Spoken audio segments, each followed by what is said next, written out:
Good evening and welcome to the Lower Makefield Township Park and Recreation Board meeting, February 6th, 2023. Our first order of business is roll call. And Monica, you want to just tell me who's on the line? We have Dennis Wysocki, Michael Blundy, and Michael Brody. Okay, and myself, Doug Kraus here, along with Monica Tierney. Absent is Dave Malinowski and Rob Labar. All right, next order of business is approval of the meeting minutes from the January 10th, 2023 agenda. Do we have any comments from board members on the meeting? If none, does anybody want to make a motion to approve? Motion to approve the January 23 Park and Rec meeting minutes. Michael Brody approved. Anybody second? I'll second. And it's a second by Mike Bundy. All in favor, say aye. Raise your hand. Aye. All right, meeting minutes approved. Next on the list is Dylan. I don't want to butcher your name, but Muthers Bow, who's for those of you that are not in the building, he is our intern from Temple. Here, Dylan, you can come right to the computer here. And he's going to take us through the counselor in training program for the summer parks program, the camp program. And Monica's going to try to share this. So you folks at home should be able to see it. But yeah, you also should have the materials in your packet as well. All right, Dylan, all yours. Perfect. So welcome. It says we're muted. Are we muted? Oh, so we're good. Okay. Good evening. My name is Dylan Methersbow. As said, I am a senior at Temple University right now, interning with Monica at Lower Makefield Parks and Recreation. And tonight I'm going to talk about the Counselor in Training or CIT program that we'd like to implement for this year's summer camp. So to start off, what is CIT? So the idea of CIT is young teenagers who are transitional campers. They're not quite old enough to be a counselor yet, but at the same time, they are too old for camp. So what these CIT or transitional campers would receive is they would receive training, attend the weekly trips that all of the campers go on, assist with projects and activities. However, they will have less responsibilities than counselors and will always be with a counselor. There would never be a concern of them being alone or them having to take charge with the campers. So why add CIT into the Lower Makefield Township? It will add a leadership opportunity for young teenagers. It will provide support for camp counselors and camp managers, as this would allow more help for them at the camp, introduce these young teenagers to the prospect of working at Lower Makefield Township, as well as young teenagers are identified as underserved in Lower Makefield Township. We don't offer many programs directed directly at this demographic. And it would also allow Lower Makefield Township to accommodate more campers, which would be extremely beneficial due to the growing wait list right now. The logistics of the CIT program. So we'd be looking for a total of 6 volunteer-based CIT members. That would consist of 3 members for the first 4 weeks of camp and then 3 members for the second 4 weeks of camp. And they must be going into 8th or 9th grade, which would put them roughly 14 to 15 years old. So an overview of this position, CIT members will always be supervised by camp counselors or group leaders. As I said, we would never ask them to monitor or supervise campers by themselves.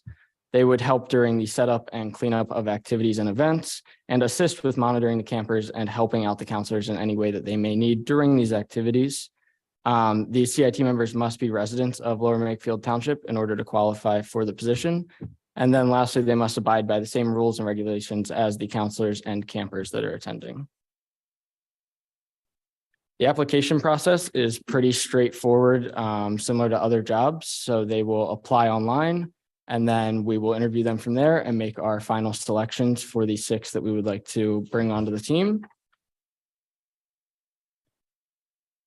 As previously mentioned, there will be training for these CIT members. So they'll be trained directly by the camp managers and group leaders.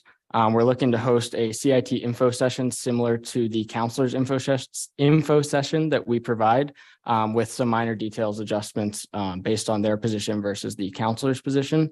As well as at this point, we would provide the CIT members with the survival guide that we created, which is similar to our other camp survival guide. Same thing, just with some minor adjustments based on the job requirements and description. And then following their time, whether that be after the first 4 weeks or at the end of summer, we would provide a feedback form for the CIT members so we can gauge what we're doing well and what we need to change going forward, as this would be a brand new program. So we'd like to grow upon that for the future years. Some questions that may be included in the CIT feedback form would be things that they enjoyed or didn't enjoy as a CIT member, their favorite event or part of being a CIT member. If it was up to them, would they stay and return the following year, whether that is as a CIT member or if they'd be interested in becoming a camp counselor, if they would meet the age requirements, and et cetera, just to get some more info on how we can do things better the following years. And then lastly would be the CIT pricing. So the price for all 6 members would come out to $688.08, which is roughly $114.68 per CIT member. And this expense would include the cost of all of the trips as well as their shirts that are provided by us. So the benefits for this would, for LMT to make this payment, it would provide a new opportunity for the youth as well as give back to the camps, as we would be preparing for new counselors, hence the transitional camper. This would give them the experience and education needed to become a future counselor rather than have to start fresh and train people from scratch. And then are there any other questions about the CIT program? Thank you, Dylan. I'm going to open it up to questions from board members on the line. Does anybody have any questions for Dylan? I see a hand here. Yeah, that's probably mine, Dylan. All right, that's Dennis. This is Dennis, yeah. Hey, Dylan, on the overview slide, what was the residency requirement? Do they have to be a resident of Lower Makefield? Yeah, they would have to be a Lower Makefield Township resident in order to be considered for the position. Okay. And this is a question for you or Monica. Do you expect that this will be a fairly sought after position? I personally think it would be, just due to the fact that, like I said, they're too old to be campers, but they're not yet old enough to be counselors. So this would still provide them with camp experience as well as a leadership opportunity throughout the summer. And my last, So Dennis, just to follow up, it also meets a need that we identified as part of our needs assessment to reach out to this group. And we have parents who ask frequently for jobs for their kids that are 12, 13, this age bracket, but we can't provide a job at this point. so it's not a paid position. The $600 was basically just covering their expenses for the program, right? Well, it was, how much was it per camper? $114.68. And that would cover all their trips. Now, we could decide as a township or as a board to advise the Board of Supervisors to waive that fee for them so that they'd be kind of like an employee. It's more like a transitional camper, more or less. I think their earnings would basically, well, their That would be their earnings. parents' earnings. So what you say waive, what do you mean? Are they, so this is something they would have to pay? No, as a township, we could decide not to waive that. So it's almost, I mean, a lot of times we get so many passes for our staff anyway to go. So that fee would be a wash. It's more or less the t-shirts that are the expense that are fixed. I mean, I think it'd be a great thing if we could provide this at no cost to this age range, if the board should so feel the same way. Well, personally, I would totally agree with that. If someone's willing to participate in this program, it sounds like they have a sincere interest in actually becoming a counselor as they get older. Mhm. And I mean, my last comment on the program is it sounds brilliant. I would totally support it. Thanks, Dennis. Anybody else The- have any? Volunteer, they shouldn't have to pay for their t-shirt or trip. That should be included. Good point. And at the 3 weeks, they're balanced in the activities, right? And so it's 3, is there like previously last year, the year before, and like the groups between girl counselors, guy counselors, and how the groups are they mixed, or are they these CITs, what age groups are they going to focus on? They'd probably focus on the younger age, Camp LMT age group. Yeah. Yeah. up to, what does it go? Up to, Fifth grade. yes. Yeah, fifth grade. And there's 6 spots, so if a lot of people apply, then is it just an interview process to figure out who the 6 are that get the spots? Yeah, we would interview them from there, and then kind of see, depending on their age and things like that, who would qualify the best for the position. If they're 14 or 15, right? They can start work at 16, is that correct? Correct. At the camp, yes. As a counselor. Like a 14-year-old versus a 15-year-old, right? Then that person's not going to transition. So is there any thought about, is it 15-year-old so that they transition in? Or because if you pick a 14, nothing against 14-year-old, but you pick a 14, then they would have to be maybe a CIT 2 years in a row. Or back-to-back years would be the. Well, thought process. Dylan, remind me, the tween program, does that go to 14? Depending, goes by grade, so it depends when you turn 14. So they You could be a switched. camper still at that age. It all just depends on the birth. It's very transitional. I think we'd really have to see what the candidate pool is before we really dig into how many of what age we're going to pick. It could be 2 years of CIT, you know? Yeah, that's fine. I mean, Mhm. CIT back in the day, but I don't remember if it was 1 year. So you knew that, like, I'm not going to work for free 2 years in a row, right? Mhm. They're also getting camp for free and trips for free and all that stuff. Right, I understand. Yeah. I didn't know what you guys wanted, like, you wanted so that they learn the system, and then as the program grows, you've got then future, you know. That's true. there, so. And they could also be transitional to the pool, which we hire at 14. Good point. I think Mike Brody has his hand up. So I was wondering, so are they campers? Like, do they have camp programming as campers, or are they only working, for lack of a better word? And I asked that because I went to summer camp. I went to overnight camp for 10 years, day camp for 5 years. My kids go to camp. So like, I understand the CIT position very well. Both as like a paid position, as somebody who's like more of an employee, doesn't make a lot of money, but also as like a camper who takes on some responsibilities as a counselor in training.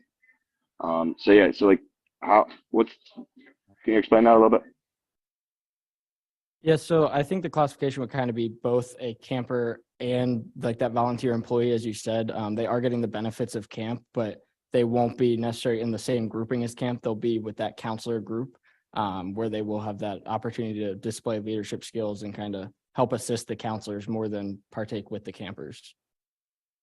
If they would they like, I don't, forgive me for not knowing the activities, but like, is there like volleyball or basketball or whatever athletics? Is there that type of activity for those kids in particular, or no, because they're working? And the reason why I say that is like, I don't love the idea of not doing anything for them. I would like to see us offer like a free pool membership.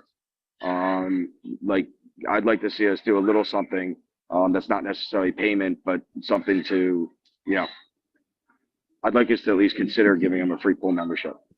Yeah, I mean, one of their biggest benefits they're getting is they would be going on all the trips with the campers, which they wouldn't be paying for. So they might not necessarily be participating in every activity that the campers are doing, but they're still able to go on these events and go to camp every day, whether or not they're actually involved in every single game or activity that the campers are doing.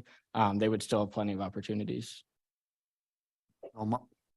So Monica, maybe you can add some. Last year, if these 14 or 15-year-olds are going to work with 7-year-olds or 8-year-olds, right? So Mike, like, if the 7 or 8-year-olds are going on a trip, they're not going to go on the same trip as a teenager would go on, right? So that, like, I don't think the benefit of a 14-year-old participating in like basketball or dodgeball is like going to be a 14-year-old throwing a ball against a.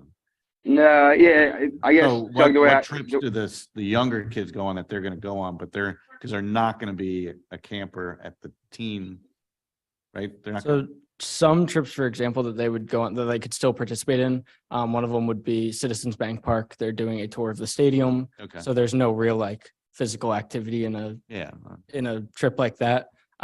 Tree trails, for example, is like it's like a high ropes course, which is just adjusted by your age and level of experience within that. So they wouldn't have to do the exact same thing as the younger kids would be doing.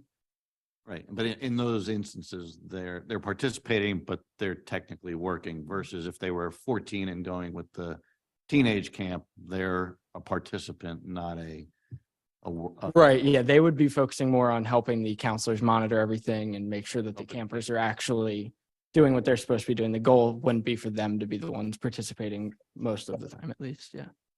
Does the Yes. teenage Sorry, camp go ahead. run at the same time as this? Yeah, the teen Yes. camps, they could also be embedded a little bit with the teen camp if, Or they could, if they're in the first 3 weeks, they could maybe get a free teen camp for not the 3 weeks that they're in. The question would just be if their age would allow them to be in the teen camp still.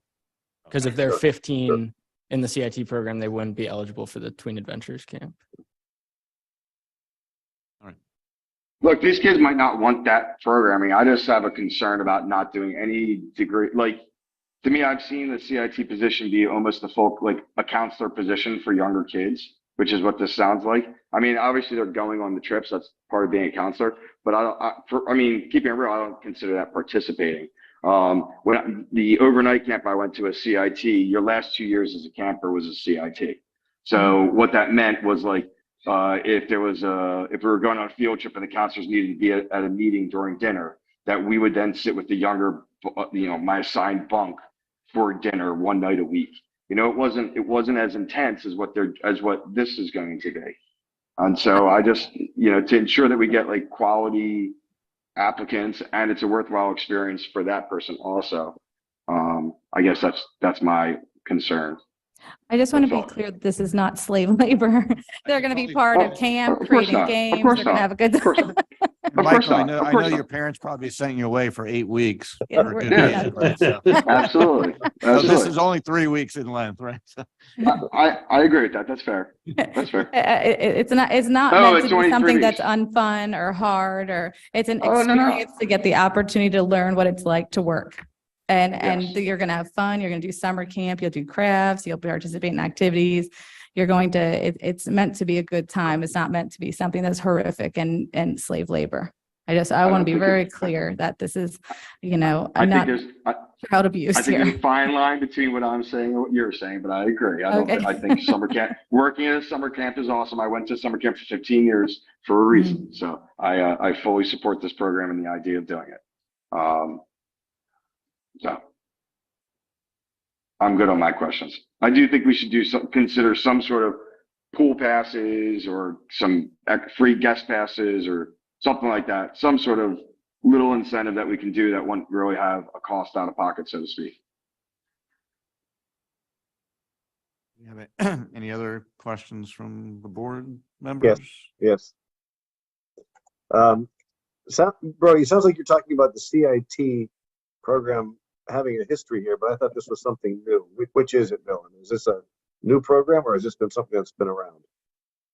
With an LMT, this would be a new program. This is happening at other summer camps in like the local areas, but with LMT, this would be brand new. So Brody, what were your references to CIT? You're familiar with it, you experienced it, blah, blah, blah. What was that? Sorry, can you repeat that? Where is my experience coming from? Is that what you're asking? Well, you said that you're familiar with the CIT program and you like Yeah, maybe because so like over the course of this, I've gone to 3 different summer camps. My son's gone to 4 or 5 different summer camps. My daughter's gone to 3 different summer camps. Like they all have CIT programs. So like a CIT, the concept of like a CIT is like you have a counselor in training. It becomes it bridges the gap between your oldest campers and your youngest counselors. those were And not it's a way. those are not necessarily LMT camps, though, right? No, it's not. None of them are. No, it's just recognizing the concept, and they all have different participation levels in terms of like, are you more a camper that helps a little, or are you more a counselor that plays a little? Just understand what it is. Got it. But I think Monica stressed a fair point, which is 3 weeks is different than 8 weeks too. Last Which question. in fairness, some of my questions weren't taking that into account. Last question. Dylan, what do you think the motivation would be for some of these kids to apply for the CIT program? I think, like I said, just providing that early work experience where, as Monica said, they're not going to be able to work at this age necessarily. So to give them that early experience as well as enjoying their summer at a summer camp rather than trying to find work experience elsewhere, which it's going to be very hard for them to find at that age.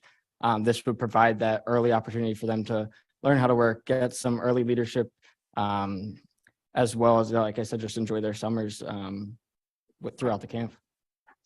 Yeah, I did something similar when I was in probably similar like 8th, 9th, 10th grade, like not old enough to be an actual counselor, but a little too old to just enjoy going to summer camp as a, attendee. I think it's good for like creating leadership and job experience and good experience for those kids. Yeah, Dennis, I did the same thing as a youth. It was, you're not natural transition. You're too old to be camper, or your parents are say it's time to get into the work world, but you can't get paid yet. So you can get some experience, and then that you can then use that experience to actually when apply the following summer to a job. And I grew up in got some Massachusetts, experience. and up there, I was working on a tomato farm. I was 14 years old, so they paid. Do we have any? That was a long time ago. Don't go down that path. How old I am. So. I know, Ellen, you had your hand up. Do you have any public comment, or? Michael Blundy has a comment too. Yeah, I just, everything that I wanted to say has been. Well, hold on, Mike. Mike, hold on. So Ellen's in the audience, and she asked, is this an opportunity for them to get a letter also written maybe to school or for volunteer hours or that? And that certainly is the case. Sure, makes sense.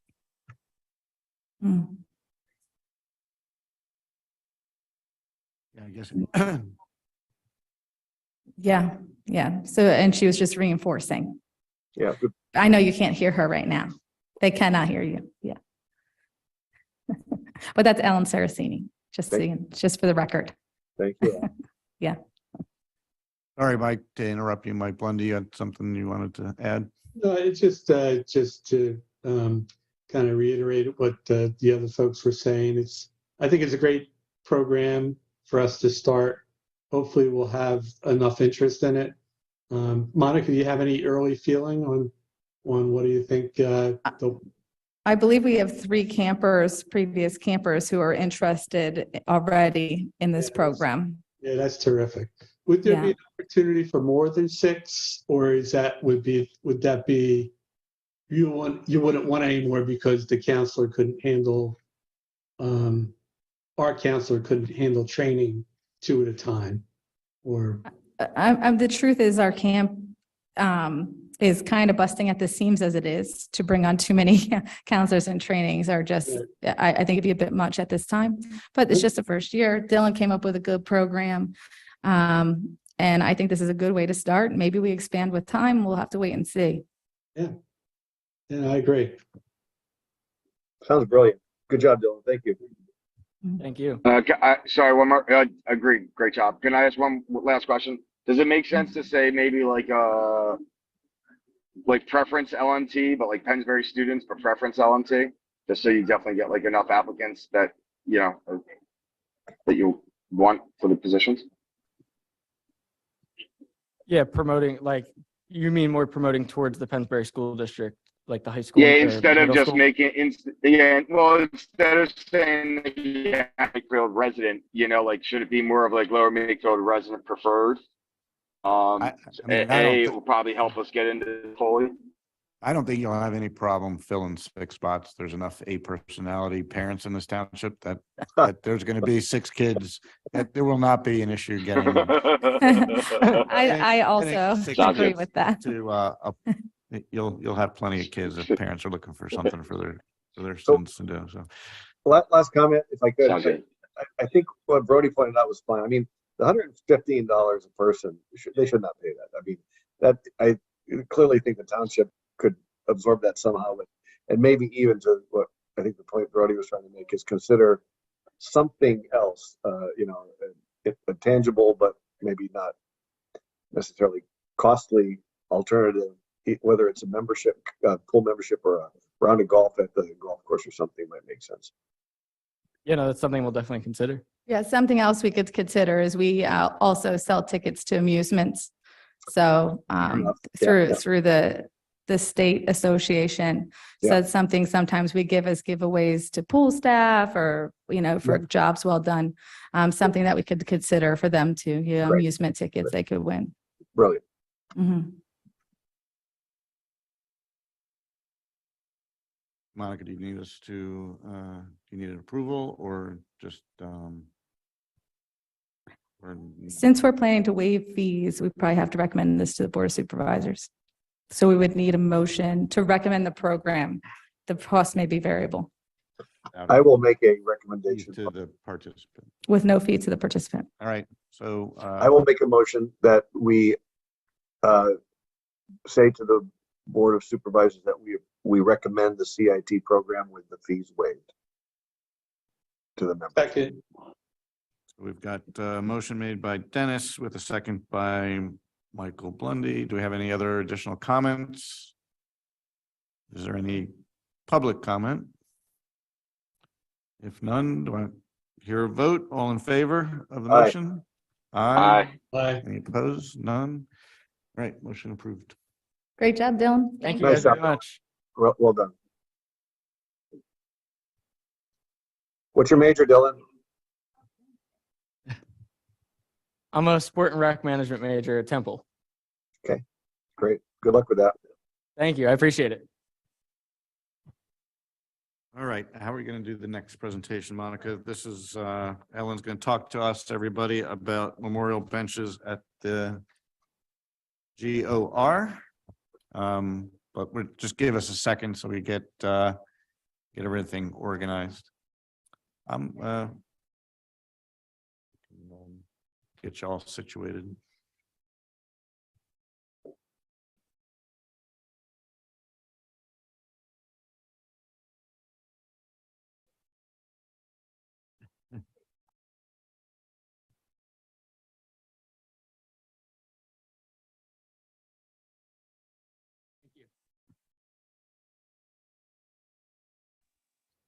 I'm at my beautifully lit corner, Monica.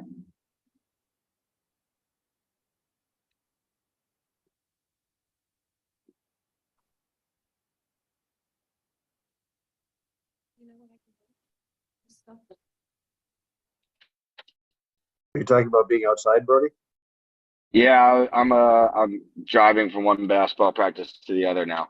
But I was at they put in street lamps at the roll-offs and Oxford Valley Road intersection where the new bike crossing is going in. Oh, that's fantastic. Is it nice? Yes, it is. It is nice. It will continue to be nicer each and every day. But yes, the potential is awesome.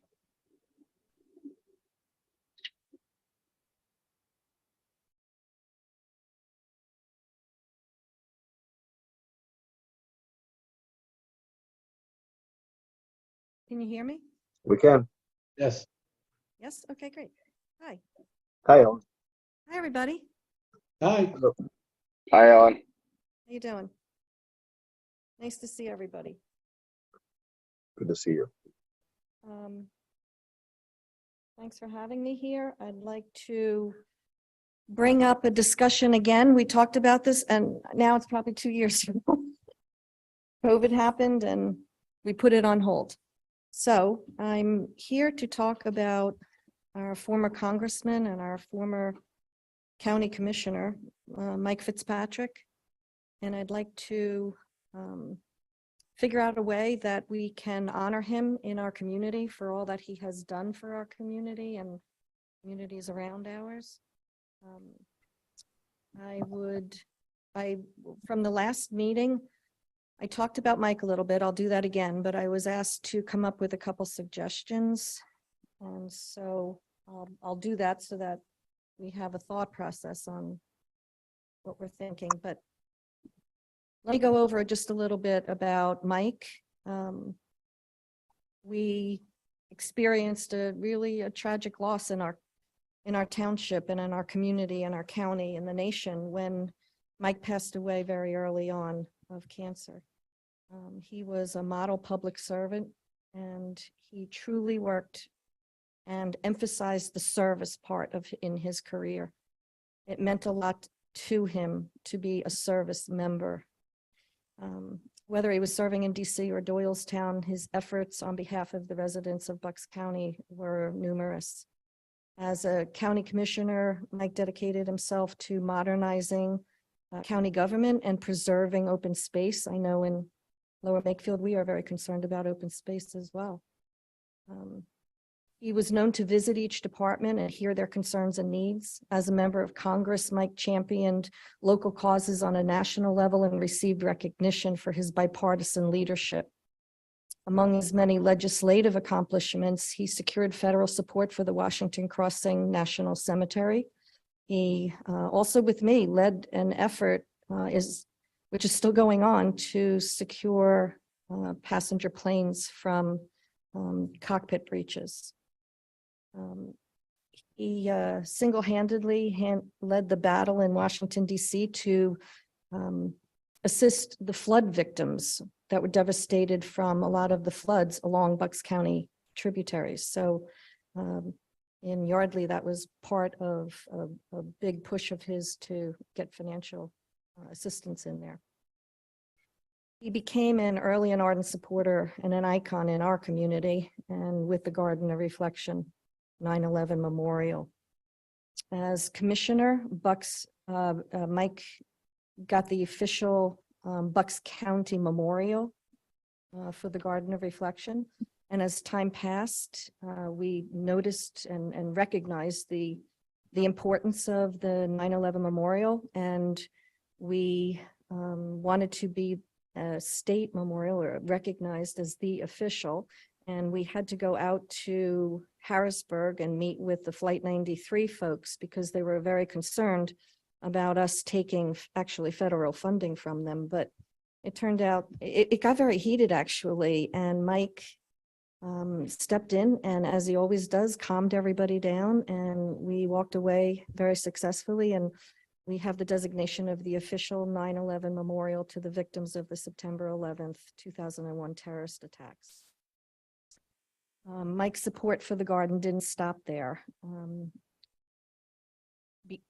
Even with an exhausting fundraising efforts during the first 5 years after September 11th, we were still only halfway there to our goal. Their difference was we didn't realize we were going to have to do prevailing wages to get everything done. So our costs tripled when we had to go through the process. Mike was very much in support of the 9/11 Memorial, of recognizing the people in our community who we lost. We all know that we lost 9 from Lower Makefield and 18 from Bucks County. And during his first term as congressman, he was able to get us a $750,000 grant, which enabled us to complete the Garden of Reflection for the 5th year anniversary. We were very proud of that, being able to do that. There was no memorial that had, anything more than a bench and a tree, but no substantial memorial was able to be built for the 5th year anniversary. All the others were 10 years before they were able to dedicate. And that was because of Mike. He was able to help us with that.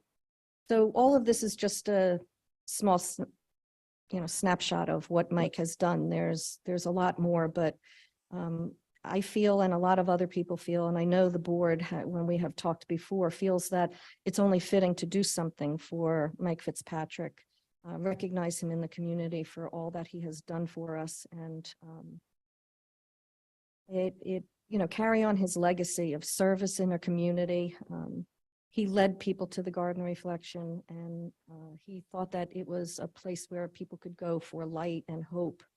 And his final wish, and I remember these words, Mike's final wish, of which I'd like to help make sure that we are there and support, is make me an instrument of thy peace.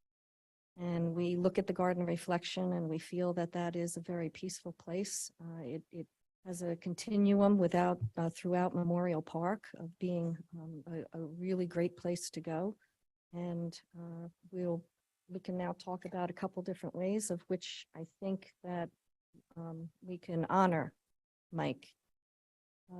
The first one, I don't know, do you have anything that can be up, or I'll just do it this way? Yeah, I'll do mine. So we're a little behind in the. We're technology baffled this evening. So Ellen is going to hold pictures up for you to see on the screen.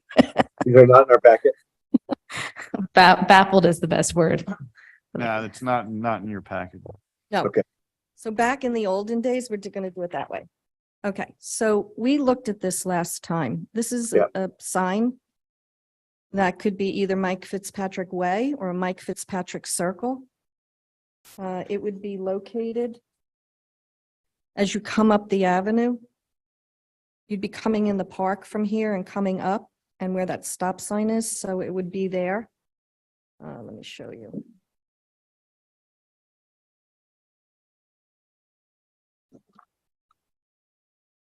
Here's just the tail end of the sign, so it can be right in here, right as you're entering around the circle. And I know before last time, it was mentioned that would it be an issue that it was going to obstruct the World Trade Center structure? So, wow. So the sign would be here. Okay, the sign would be here, and the structure is over here. So it's not.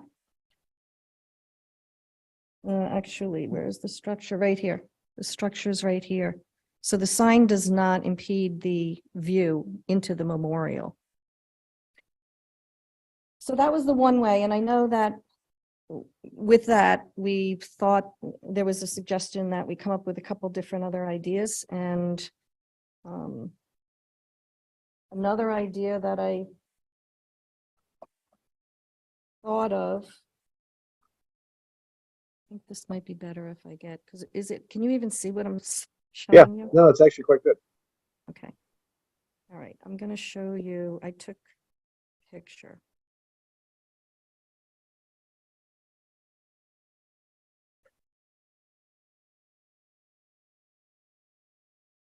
Oh, maybe that's not better. Can you see that? You see the trees. This might be better. I don't know. You see how that's the entranceway? Yeah.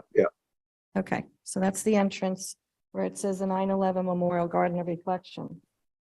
On the other side, there we go. It has Memorial Park. And the option is also then to have a very prestigious recognition and rename the park and call it the Michael G. Fitzpatrick Memorial Park. So it's another sign. I know that some of the comments last time were we wanted to make sure we were doing enough. I think that this would take the other sign up a notch to have a park named after him. His significant contributions, some of them have been inside Memorial Park and for the Garden of Reflection. So that's another suggestion. Then the other one and the third one that I have is well, you all know the benches that we have inside the memorial. We thought they were discontinued. I'm looking at Monica, but then I found a company that makes our exact bench. Oh, that's awesome. I had no idea. Yep. So this is the bench that we have in the Garden of Reflection right now. Here's a picture of the Garden of Reflection. You see it. And this is the outer walkway. So this is the back. And there is the walkway for that porous pave put in, donated to us. But there are some options. These X's are not inside the garden proper where the benches are. So they're on the outer perimeter.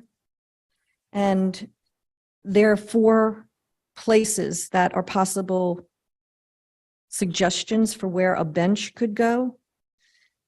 Inside the memorial, there are 18 benches and they're set in 2s together, a grouping of 2. On the outside, there is one, and it's for Luba Lashik. She's the architect of the Garden of Reflection. So there is one bench, and Luba is sort of overseeing the garden, and she is one of the guardians, if we're going to call it something. She's the guardian of, a guardian of the 9/11 memorial. She still to this day oversees things that are happening and approves things, and this is Luba approved. So she was able to figure out some places that she thought that a bench could be put in. And these benches would only be a single bench. And we do have someone else like Eric Stark. Eric Stark has been with the Garden Reflection Committee since its inception, and he still is by my side on the board. We still have a lot of work to do. We're figuring out the endowment and proceeding on. So he also could be a guardian, and perhaps we would put a bench for him as well. Eric lost a son. He had two sons, and he lost a son 10 years ago. And unfortunately, 3 years ago, just last Thursday, actually, 3 years ago, he lost his second son. Oh, geez. Yeah, they have no children anymore. It's so sad, and Eric has struggled with that, but we feel that a bench for his children, Eric was there at the garden today. Eric goes all the time to the garden. So having a bench where he can be on the outside, but then still looking in and being able to see the core of the memorial, the heart of the memorial, I think a bench for him, and being that he is a guardian, would also be another possible person that would get a bench. So the third option then would be benches, that we would install a bench for Mike Fitzpatrick, and we would be able to install a bench for Eric. And that's the three I came up with. I don't know if anyone else over these last 2 years came up with something else. But I think you were going to go and visit the memorial and, come up and look at things and see what it was, but I don't know where you're at with, I'm sure everyone's been to the garden and been around, but I don't know if you have any suggestions for anything else, but they're mine. I did 3. Tell me a little bit about the pathway that goes around. The pathway, I'll show you, starts here at our parking lot, and it goes all the way around here. And then it joins up, it comes over here and circles on the other outside of the garden in the oak, a transition between there and the oak garden, and then continues all the way in the oak garden and comes around, and there's another path in between. That pathway, actually, when we were talking, because I'm not even sure if we did, a company called Porous Pave, I called them up and said we were doing our revitalization of the garden. These paths were non-existent anymore. They were a red tipple that was put in 15 years ago, and it just disintegrated. They were a lot of divots. Some of them were, down about a foot. The red tipple was washed away. The grass had grown over them. Some parts there was no path anymore, and other parts it was very hazardous. So I got in touch with them. They're a company out in Michigan, and they donated all of this walkway throughout the Garden of Reflection and into the oak garden, and made it so that the pathways, I asked them if they could make them wider so they are ADA compliant, and they are made with a porous material. The material is used from recycled tires, so it also has been part of an effort that we would have a permeable surface, so that we were not dealing with, runoff water. And we also have a walkway that structurally stays together, and it's not going to disintegrate like the other one did. So that walkway goes on the outer edge. So it's all right at the place where it's just the wetlands, or like, what else would that be called? Because is it all wetland behind there? In the back of the garden, if it's not all. It is mostly wetland. I think it's mostly too, and it might all be. but it's all along there and then in through pathways through the oak garden, arboretum.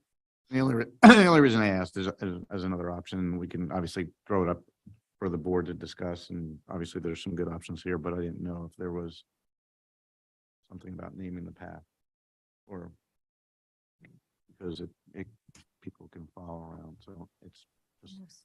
something that came to mind when Yes. you were talking about his last wishing words and Right.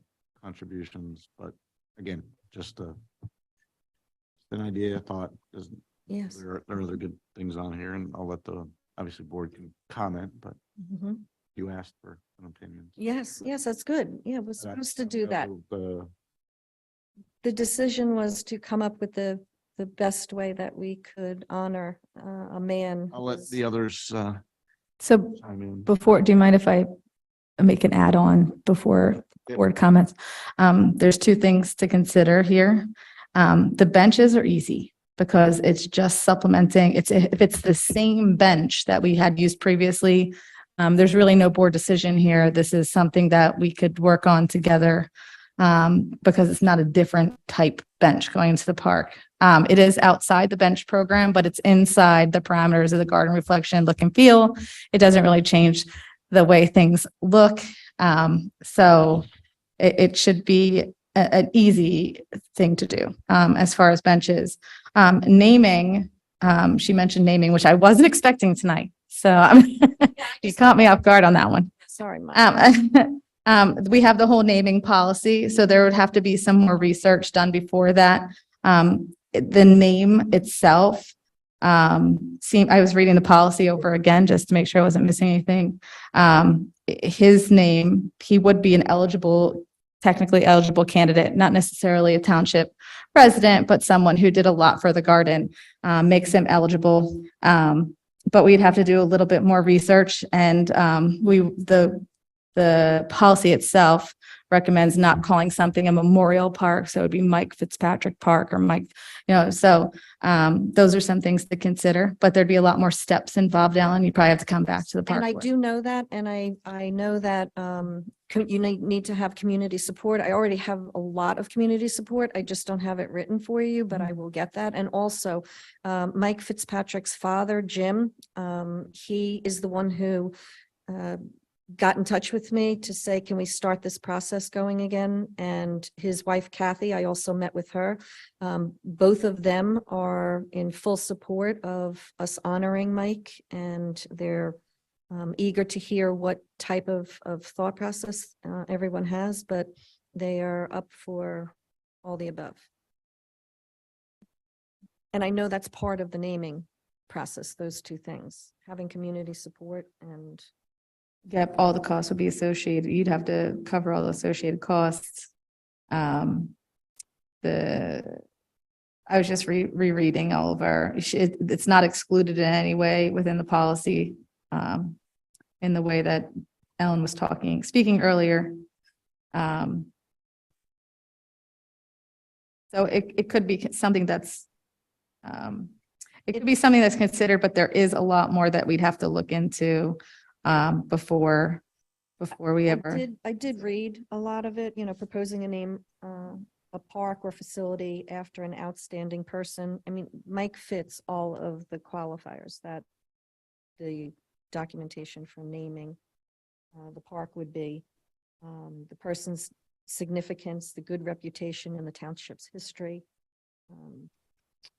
justification for changing the name, indicating community support for the proposed name. And that's what I said I would get for you. I would write a letter and have signatures for you, as many as you wanted. So I know after reading this that he can fit into the parameters of what the naming policy is. And I don't think there's anything more prominent, more fitting for this wonderful man than something like that. So I would just ask for that consideration. Yeah. The only thing that you might want to consider is there are others who really contributed to that park, that, others might feel would be a better or equal in competition name. Just want to let you know as far as that goes.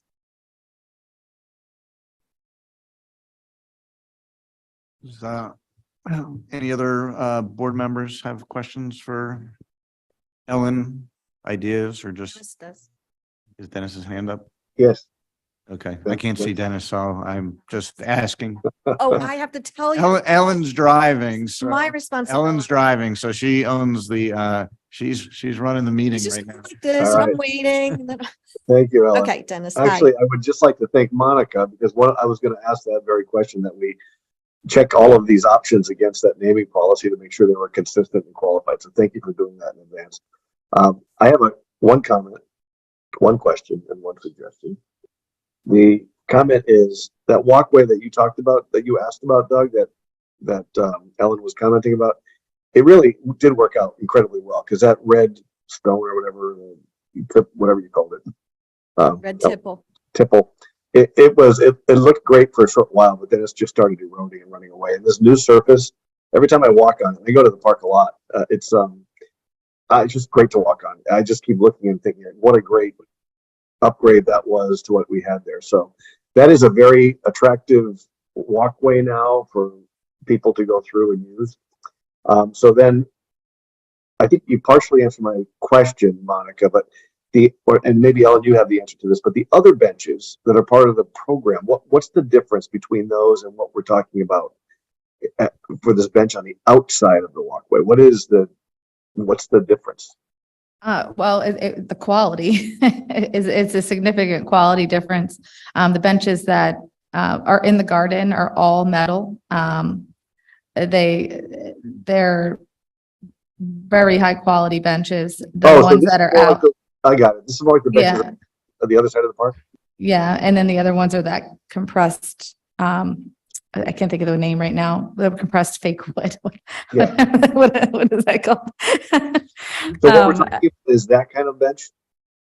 What was that? The bench that we're talking about now, like that Ellen suggested, was on the outside, and it would be more like the benches in the other parts of the park, not in.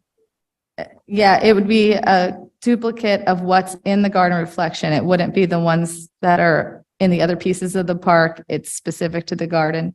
Okay. Originally, Ellen and I thought they weren't selling them anymore, but it looks like Ellen found them, which is. I found them with a different. So just for my clarity, so the benches that are in the garden now, this is actually part of that. This would fit to be consistent with that program. Yes. Yeah. Mhm. Got it.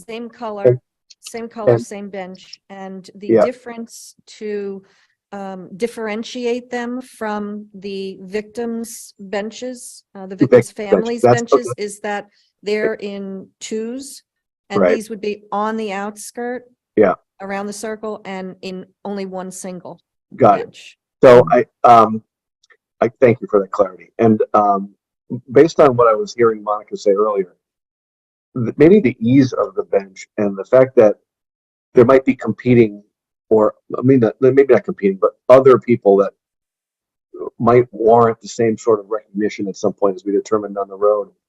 It sounds like there's multiple locations for the benches that could accommodate several people if we determine.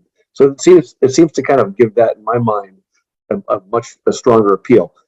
Which kind of makes me think I maybe don't want to make my suggestion, but I had it in mind when Ellen started speaking, so I'll mention it anyway. But similar to what Doug said about maybe naming that walkway, I was also thinking there are opportunities to name things like the entrance into the garden, not the circle, but once you leave the circle onto that pebbled walkway, if you wanted to just consider naming that like but I kind of like the bench out idea even more now because of what Monica was offering up as some other considerations. That's it. Thank you. Anyone else? I'm the one who has to take charge in this. I can't see Michael. You're gonna have to speak up if you want to say something. Hey, it's Mike Bird. I just wanted to add, just along those same lines, like there's a lot of components that we could consider as like, the pavilions or something that could be named, that big gazebo that's like behind the playground. Not that those would be the right ones for this, but just, for the board, when we're considering these sort of. Well, I think Monica mentioned that I think in the policy, it discourages the use of the word memorial, but the park itself is a memorial park, which kind of is fitting for someone who's passed, I would say. So in just broad stroke, I would think this is the right general location in the township to consider something for Mike.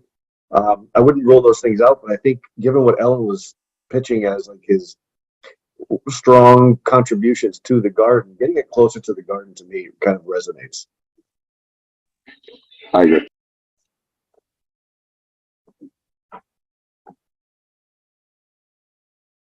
Does Mike Lundy or Kim, do you have any questions? Yeah, I really like the bench idea. I think that that's, something that is fitting. It's something that it sounds like could easily be implemented. And, so I really think that that's something that we should do, sooner rather than later. And I agree. I mean, I love the idea and the impact he had on the park. I feel like even something beyond a bench is fitting. I don't know about the renaming of the park. I feel like it's too quick to make a decision on that, and there's more thought that has to be put into something of that degree. But I like the idea of the naming the path and things like that. Maybe a suggestion for us to consider is if the bench is such a straightforward thing and it fits within the current plan, and we could kind of get that moving. I don't think that would necessarily preclude us from down the road considering something grander if we thought it so merited it. So, I mean, if we're trying to maybe wait for the perfect solution, maybe it's better off just kind of moving forward with something that we know we can move forward with right now to get that thing in place and get Mike's name kind of connected in visual form and physical form to the park. Yeah, I agree. I feel like a bench is a bare minimum, and just because you do a bench doesn't mean you can't do a bench and a path. Yeah. Ellen, how long does it take for the bench to be? Yeah, the bench could take 12 weeks Jeez. to come in.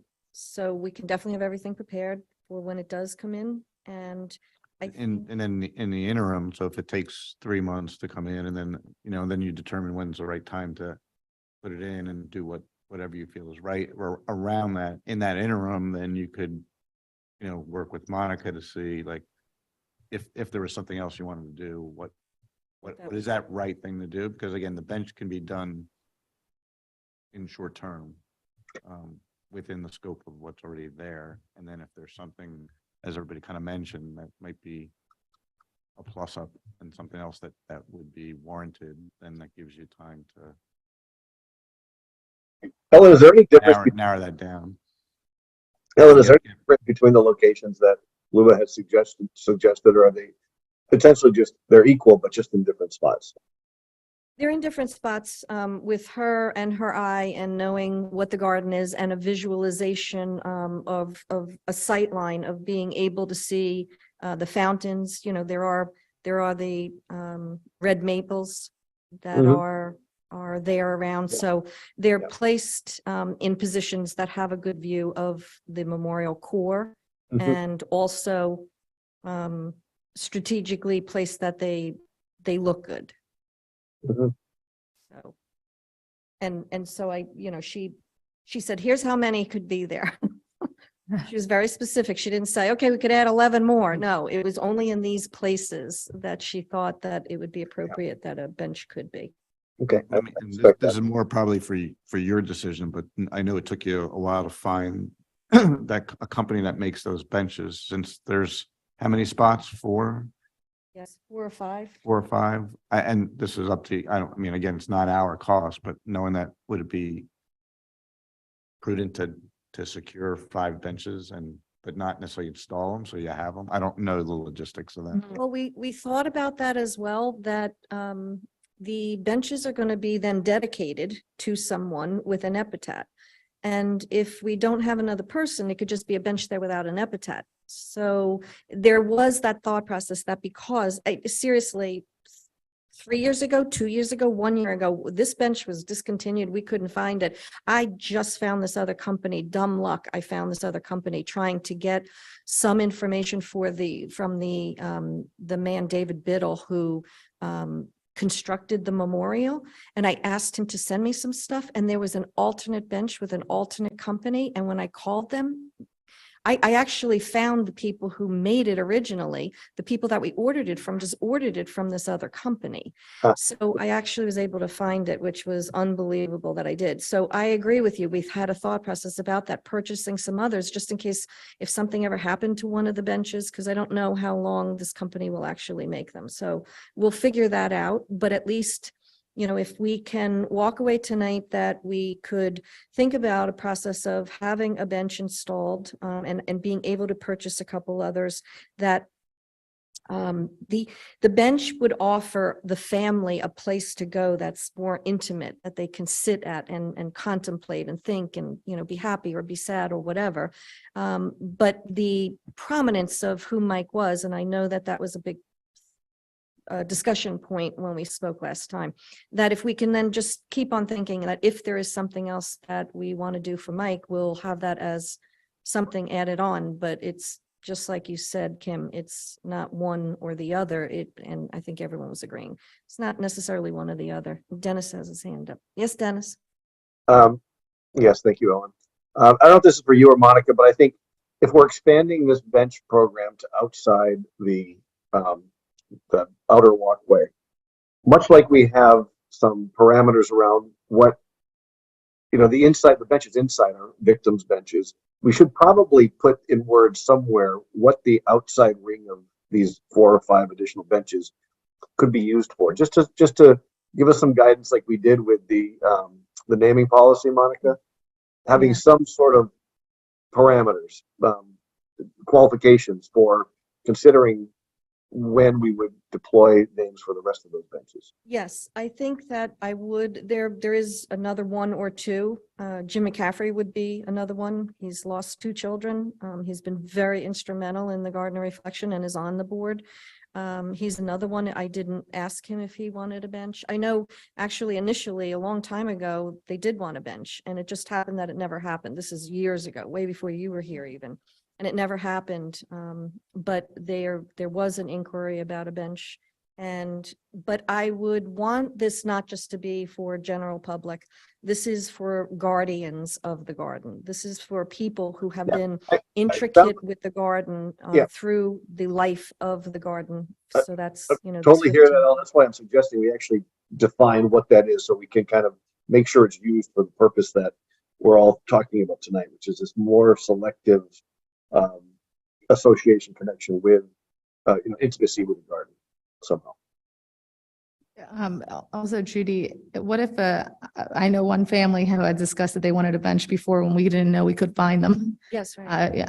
Judy Reese by one of them. What if the family member does want a bench? Are they in the guardian section, or can we try and fit them in somewhere else? How does that work? What we did initially was we put 18 benches inside the garden proper. And Judy was asked multiple times if she wanted a bench, and she decided no. So we filled it up with the 18, and then we wanted benches to be able to be put inside the Oak Garden Arboretum. So we did an outreach to other 9/11 families. So not all actually, because we opened it up in so that we would be able to fill the area with benches. Not all of them are 9/11 people, but probably half of them are. And we opened it up, and now Grace wanted a bench. Hers is inside. Mine, I have a bench. It's inside. Tara Bain, she has one that's in the Oak Garden. She didn't want inside the garden. She wanted the other. She has dogs, and she thought that that would be a friendlier place for her to go, and she liked the location. So the thing is though, so the Oak Garden also has the exact same bench. But the thing is, we can't just keep on adding bench after bench after bench. So, you know, it's already been there for 15 years. I think if somebody wanted a bench, they would have been saying, hey, can I get a bench in here? You know, there's never been any mention from anyone else. But everybody in our township was asked, and then it went beyond that. So I don't know if. Maybe if we go back one more time, or if you as the plans now are fully developed, you say, we only have space for 6 more benches. Yeah, I definitely think we should consider. Give anybody Yeah. else So an we- opportunity that maybe Yes, Joe. decided didn't want a bench then. So the there's only thing 6 is, more, we and, can put a bench in at the end, which is right where the oak garden is Mhm. for Judy. Because we can't put victims benches. We only have 18 because that's everything in the garden reflection is a number representation. There are 18 Bucks County and there are 18 benches. So we can't just go willy-nilly saying, let's just put 23 benches in there and whatever. Now, Judy, is an exception to a lot of rules. She was a board of supervisor and whatever. I don't know if she'd qualify as a guardian of the garden, but she lost her son. But there is a place right at the Oak Garden, which would mean that it wouldn't be viewed as the disrupting the 18 victims around, but it would have a clear view of, here, I'll show you, a clear view of the fountains. It's actually very nice. There are actually 2. It would be this one and this place, either one. And you have direct view. You can see it.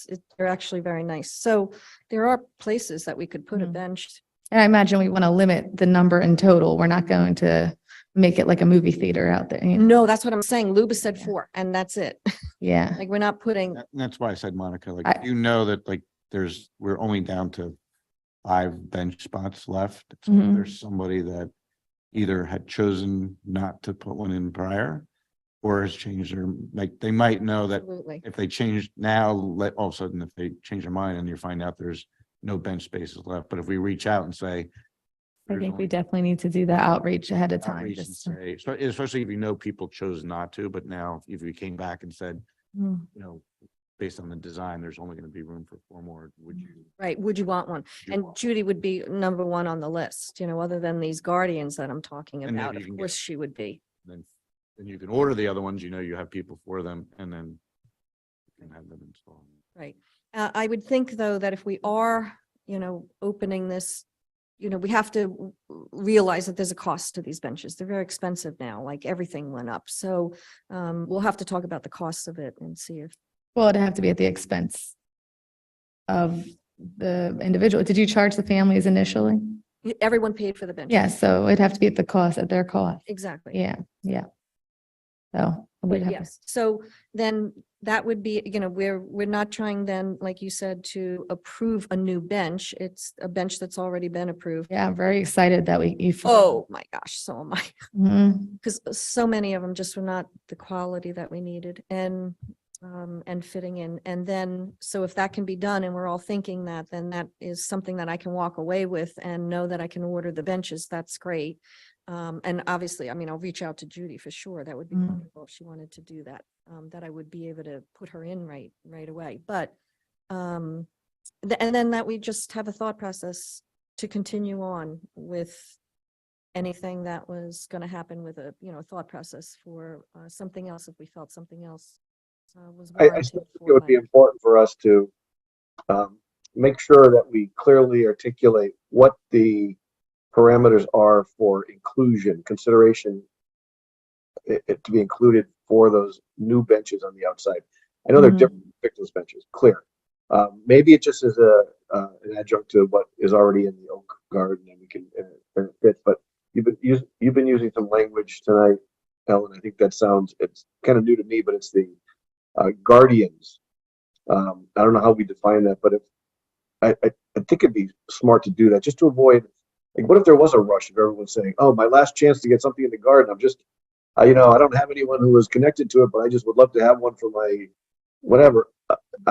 We'd have just like this inrush of interest, but probably clearly not enough real estate to handle them all. So I think we have to be pretty. Dennis, that's a very good point. We get requests to put benches in the garden reflection very regularly. And we redirect to the township bench program. But that is we do Well, have to that's be how I think very we'd have to clear. differentiate. These would be Yes, we the- have to be very clear, is right. Now, there are plenty of places in Memorial Park that benches could be put, so that's not a problem. But when you're talking about inside the garden proper, there are very like I said, there are very few, and it's only these guardians that I'd be thinking. And the other is the Oak Garden has enough benches. It doesn't need any more benches. So really, it's got to be directed to the township. It's only that we could have 4 because of the placing that Luba said approved. Monica, do we need to approve anything? I don't think if we're putting the same benches in that it'd be really necessary. And then just we'll look, do we need an approval to keep on having a thought process about honoring Mike in a different way? I think we just need to revisit and research and then maybe come back to the board. I don't know that that's a motion to keep. Is the board interested in doing that, revisiting, going any further? I mean, in my opinion, I'm not gonna speak for everybody. I don't think, I mean, we can continue to look at it. I think we just need to narrow down like what, I mean, if these are your 3, obviously the bench is coming off, but if you have 3 others and you want to get the full board here and have a formal like proposals, like these are the 3 things we want to do, and then the board can then Yeah. vote on it. But obviously there's a much complicated, not much complicated, but more complex process that has to go through on the naming, right? For the naming, yes, absolutely. Right, but we wouldn't expect you to do that until, I guess, everybody would narrow down on proper path forward in terms of. Ellen, is there a reason that Luba suggested just single benches? Is there a reason that those wouldn't be double? Is it to distinguish them from the inner benches? She said it's not appropriate. They wouldn't look good. Okay. Just from a design Got it. point, Yeah. they wouldn't be good. So it's not as though we can put 8 in there because we'll double them up. Mhm. She doesn't want it to take away from the integrity of the double benches being the victims' family benches. And, the fact that we're having a designation for people who typically wouldn't be included with a bench, but that they've done so much for the garden and took care so thoughtfully of the victims and the families that they would have consideration and just keep it very separate and different looking. Mhm. Yeah, I was going Ellen, to. is if the it color would be the same? different. Yeah, we can order the color, so the color will be the same. I'm glad you clarified that because I was thinking of going the other way. If the intention was to be different, you could go 3 instead of 2. But then Luba's already said like it's not appropriate aesthetically. So. Listen, I could say everything that I want to Luba. I could have all these reasons and whatever else. And in the end, I always go with Luba. She always comes up, look at the garden reflection, say no more. She has reasonings for doing things. And if she were here right now, she'd be talking to you about why you can't double them up and whatever. But basically it is really, I think, a lot of preservation of the family benches and having something different. So can I ask, where are we at then? So we're doing a bench for Mike, and then are we doing other benches also? Is the Park and Rec board going to be benches? Do they not even need approval if Ellen wants to get them all? Like, so she threw out a few other names, So I was just curious. I'll make the comment again. My only concern would be making sure that we clearly articulate what the purpose, what the qualifications are for that outer ring of benches, just so that when one starts going in, it doesn't create, an issue in the community with people saying, "Oh, I wanted one of those." Yes, I mean, I would reach out to Judy, but it's not as though I'm reaching out to other family members. I've talked to them multiple times about benches, and this is the first time Judy never came to me and said anything, but Monica said she did go to her, so we'll definitely reach out to her. I don't, she's going to have to be limited in where she can have a bench, but I don't think that'll be a problem for her because they're nice locations. Michael, So then are you then planning on buying 4 other benches and naming those, or the 3 other benches and naming those for who are you planning on naming those for? Jim McCaffrey, Eric Stark, and who else? Like, is that what you're saying? Yeah, I don't know. I don't know yet who's going to want one. I haven't asked everybody. I just wanted to see about the one of the suggestions for Mike Fitzpatrick, and I know Eric. I know he's inquired about it and would like one. So they're the only 2 that I know about right now, but I'm not going to have tons of benches on the side just because they're not going to be affordable. But if people want to Yeah. purchase a bench, and Luba wasn't even saying to fill all 4 spots. She said these are the spots where a bench could be. But we'll see how many we get. And then it'll open up for the Guardians, and then it closes right back down, because after we figure out who the Guardians are and if they want a bench or not, there's not going to be more Guardians that pop up. But so I think as a follow-up, so Michael, you asked the question, I think for tonight, and no approval is needed for the board of supervisors, she can proceed with the bench for Mike, because we've kind of agreed to that, and the bench is the same bench that's currently in the park, so that nothing new has to be approved. But I think as a follow-up for any additional benches, to have that definition, clarity around what is a guardian, and then I guess at some point coming back and just saying, if there's other additional interest, who are those that you're recommending moving forward with? Is that fair, Dennis, Michaels, Kim? Yeah, I think that touches exactly on what I was thinking about. Okay, good. Thank you Is all. everybody's That's awesome. great? Thanks, Ellen. Thank Yeah, you. it's great. Sounds awesome. Good almost seeing all you guys. All right, Monica, you get to drive again. Is Matt coming tonight? Matt was going to be on the line. All right. Matt is in the room with us now. Thanks, Matt, or thank you, Erica. Matt, state your name. Uh-oh. Can you hear us, Matt? I can hear you. Can you hear me? Yeah. Okay, Yeah. great. So, Doug, Monica, everyone, thank you for having me. I'll be hopefully brief and efficient. I know it's been a long meeting, but I'm privileged to be the commissioner of Pennsbury Athletic Association. And I'm here today just to talk about hopefully some support for some spending we would like to do for facility improvement. Just as a reminder, we've budgeted around $12,000 a year each of the last 2 years for dedicated field improvement. So we partnered with the township to do some work at Fred Allen in 2021. Last year, we did field regrading at our Stoddard fields and the pool field. And this year, we're targeting for roughly the same amount to hopefully invest in new scoreboards. I think as most of you are probably aware, we have scoreboards at a few of our fields, but they're quite old and are not currently operational. And so we thought a good use of funds, again, in partnership for the community, would be for us to invest in new scoreboards. And I think we would propose to put them on what we call Stoddard 2, which is the middle of the 3 fields along Edgewood Road. There's currently a scoreboard there, and we know that electric works. So that should be just an install into the existing foundation with minimal adjustment. And we would like to put a new one for the girls on the softball side at Fred Allen too, where there currently is not a scoreboard in the same location, roughly just outside the fence on the right field side of the field.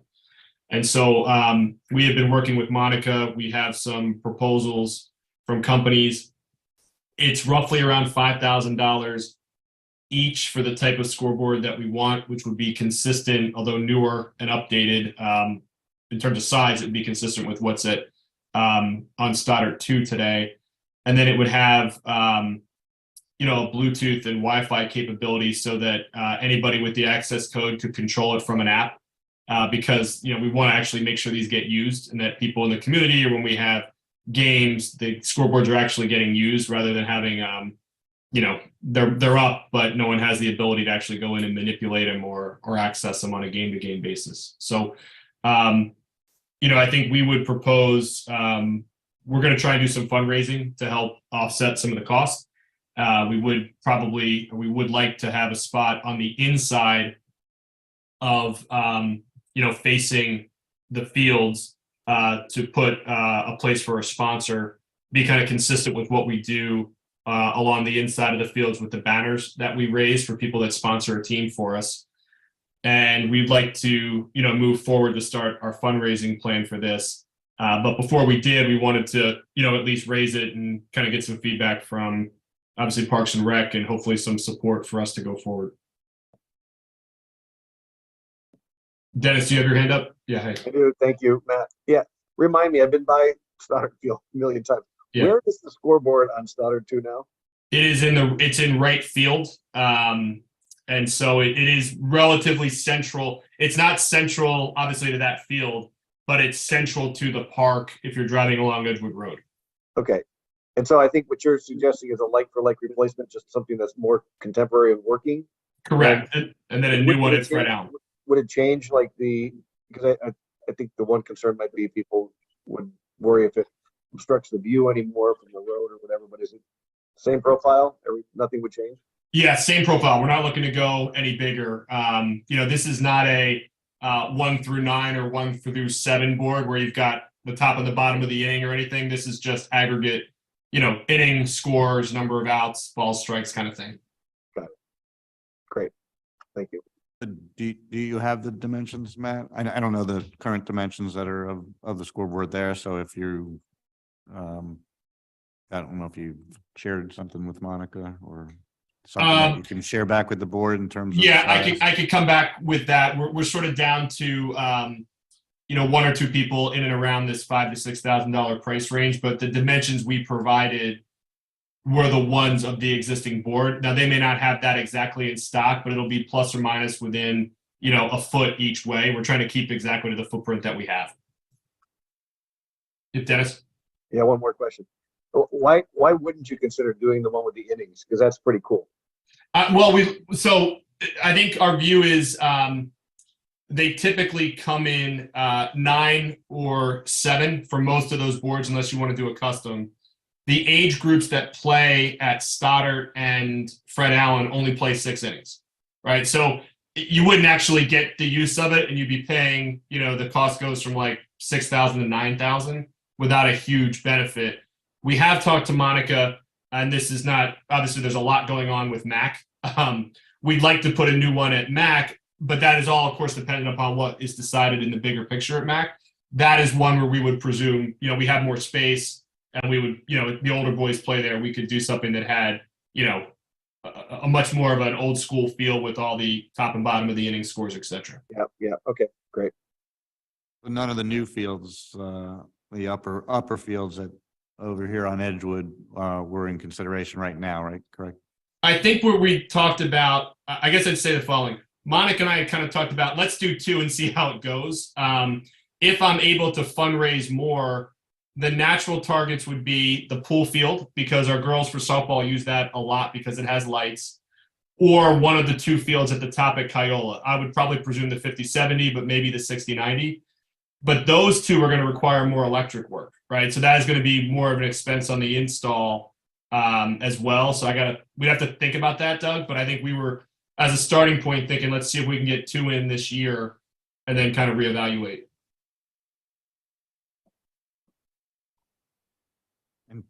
And timing for this then, obviously, with our approval and then with fundraising, is this a 2024 go live or fall? Look, our goal would be to install it this season. Like, I would like to, we're told it's 6 to 8 weeks from timing to delivery. And so if we could fundraise, we have league money, so I could also spend league money and front it. But I would like to fundraise for the next month or so. I only need to get 2. And so my hope is that we could order something by opening day, which is April 1st for us, and hopefully install it, by the end of the season or, early in the summer.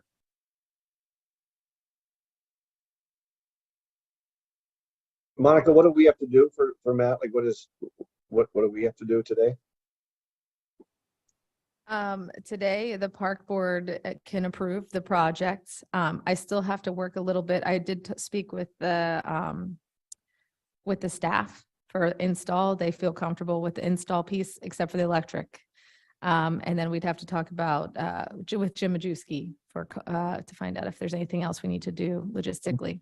I'm guessing at the boys field, that's probably a pretty easy like-for-like replacement. Is this the new scoreboard on the girls field? Yes, that we would have to run electric for the girls. And so Uh-huh. what Monica and I had talked about was, if her staff could help with installation, maybe running the conduit. We do have electrical expertise, within our family membership. So hopefully we could get some donated labor and then get it inspected, obviously, through the permit process. Would that require anything with zoning or anything, Monica, putting up a structure like that? That's what I have to discuss with Jim Majewski. All right. Just to determine if there's any further steps we need to take with any of the boards of any kind. So Yeah.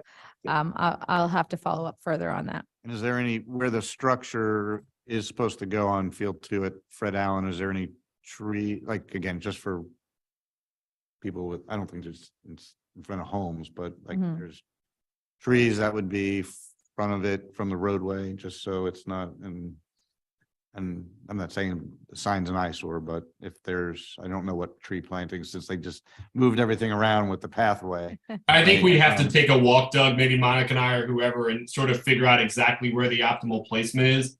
On that one, we've obviously got wiggle room because it's a brand new board, right? So I think we're more looking for, in concept, that field, is this something you guys would be supportive of us making an investment? And we're open to where exactly, it may go based on the electric, the conduit, aesthetics, et cetera. Yeah. Sure, whether it's left field, center, Yeah. wherever is the right place where it's least intrusive on people from the Oxford Valley Road side, but it's enough that and might be less expensive if you run it from left field instead of right field because it's closer in. So I don't know. Those are all details you guys can figure out. There's another, also, we were talking a little bit, Matt was mentioning getting advertising on the board. Right. With the advertising, Matt, I don't know that we covered this. Would the Well, advertising be outward facing or just inward facing? If we face all the lights inward facing, I've seen them where they're both, if it's going to be facing towards we don't want it facing towards the roadway. No, I don't want that either. No, what I mentioned, and I said it briefly, but just to make sure everyone knows where I'm coming at with this. There would be a place on the board at the top, but facing in, like above the score, where we could sell advertising like we sell a banner that, again, goes on the fence facing inward. On the back of the scoreboard, I think we'd like to come back and talk about this once we have the locations finalized and the type of board finalized. We would like to put some type of community league sign, that says home of Pennsbury Athletic Association or home of Pennsbury Softball, Lower Makefield Township, something like that. That would be the only thing that would be facing the street. I do think, assuming we can all come to agreement of what's reasonable for that, that's going to look better than just the nuts and bolts of a scoreboard, kind of unbacked on the back of it. Part of what we're assuming is, a few $100s of cost to put some type of, Lower Makefield and PAA branding on the back of the scoreboard facing out. Okay, I just want to make sure that was brought to the attention of the board. I mean, that would probably have to have some, I don't know if that's needed up front before you order, because I think in the past, like, especially with banners, everything was kind of green colored so that it was kind of more blending into the environment versus another sign. And so we probably need to see what, at some point before you place an order, something, a rendering of what that was once you determine where the sign's gonna go, and probably a rendering of what you're recommending. Yep. Because we do have the sign, at the field entrance. So I don't know if we need more signage, or if there's something you're looking for, then is there another place to put it? But I don't think I have any opposition to field facing inward signage.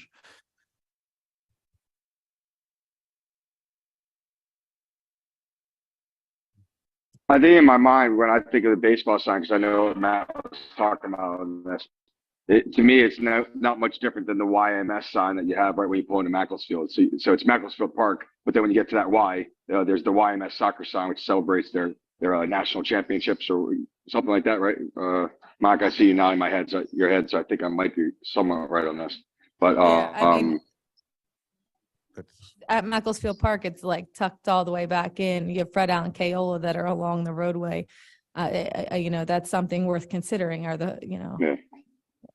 And didn't we have I think we had a huge advertisement banner hanging off hanging up the fences for the pool this year too. So I think we do want to be consistent. If we're going to say no advertising facing the street, that we should be consistent and not cherry pick which things we can advertise and which things we can't. Well, I think we're talking about permanent signage here. It's the temporary sign versus permanent signage. I'm not trying to, I just want to make sure that the board is aware that there's opportunity for Yeah, marketing totally. is more or less, yeah. Yeah, look, I think from our perspective, the marketing facing in, I don't think is inconsistent with what we do currently with our banners. So hopefully that's not controversial. And I would just say, we're doing this because we want to be good partners, right? We appreciate the use of the fields. We've been partners on these fields since they were built, and we're trying to make more of an investment in keeping them up. We would like to have more branding of our league, right? But we want to do that in partnership with you guys of what works across what you're doing along the whole township. So to me, it's part of a bigger conversation. So I think we're kind of mentioning in the broad strokes what we want to accomplish, and the details of that, I of course, we'll come back and talk about. Dennis, did you have another question? I did, yeah. Actually, personally, I like everything I've heard tonight. Monica, I think this exists. I think there are restrictions on what can be advertised, right? Like, I don't think it's carte blanche. Like, you couldn't advertise a strip joint or something, right? Like, we have some sort of, don't we have some parameters on what can and can't be considered advertising? I have those too, just from Babe Ruth and Cal Ripken. I can't take advertising from certain types of businesses either. But yes, we've never had a problem with that. But yeah, that we're happy to. I didn't think we would. I think there's something out there. I think we just have to be consistent with that. And There's no written signage policy, surprisingly, but there's no written signage policy. Really? I think there might have been some standards that were set previously, but there's no signage policy as far as. I thought there was something that like there were no political ads that were allowed. Yeah, there could be. Well, there's political ad rules anyway. They have to have the right permitting, has to be placed in certain ways, and I mean, there's community standards, but I don't think we have any. There's no written policy. So I think it then becomes like one of those community standard issues. Like, okay, so whatever we have, I'm sure Matt's aware of it. It can be just I don't think we've been faced with anything inappropriate, but I'm sure if something shows up, we will find out about it. Yeah, we'll find out rather quickly. Yeah. I trust Matt that he will use his good judgment in accepting contributions or signage. Yeah, I mean, we've had the general rule, signage has to be facing in. Yeah. Inward.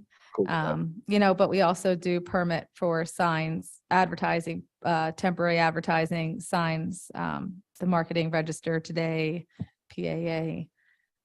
Type signage. Okay. I think do we need a motion then? Yeah, you can make a motion to approve the concept. Okay, so if someone wants to make a motion. I'm happy to do that. I'll make a motion that we, as a board, approve the concept of adding 2 scoreboards on field Stoddard-B and Fred Allen-B, to whatever it is, and as Matt presented with all the restrictions described. All right. Initial motion made by Dennis Wysocki. Do I have a second? I'll second it. Second by Kim Rock. Do we have any other comment or public comment? We have a public comment here. State your name.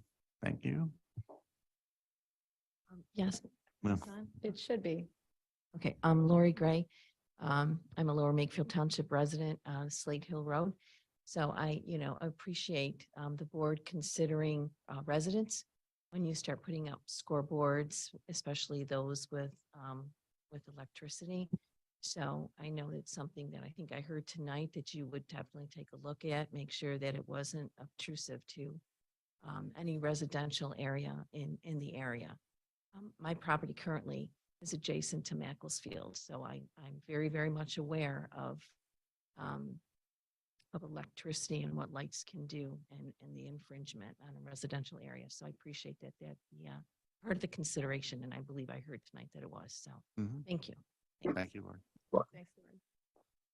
Do we have any comments online?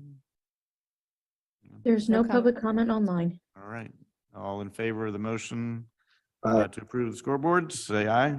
Aye. Aye. Opposed? None? All right, anything, any other updates, Matt, from you? No, thank you for the support. We're underway with registration. We'll be back with an update as this moves forward, but thank you all. All Good right, luck. have a good night. Thanks. All right, Monica, All right, I'm going to share my screen here. not to me. What? Doug, you can sit next to me. Hold on.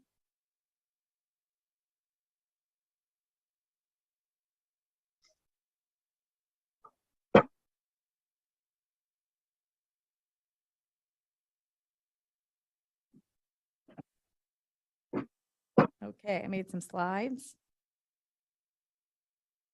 So you can't, that Doug can't see, but everyone else can.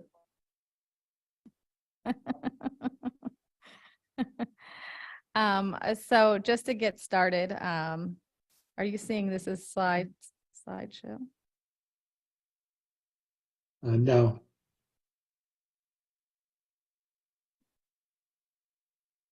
All right. There it Just to is. you see it as slideshow?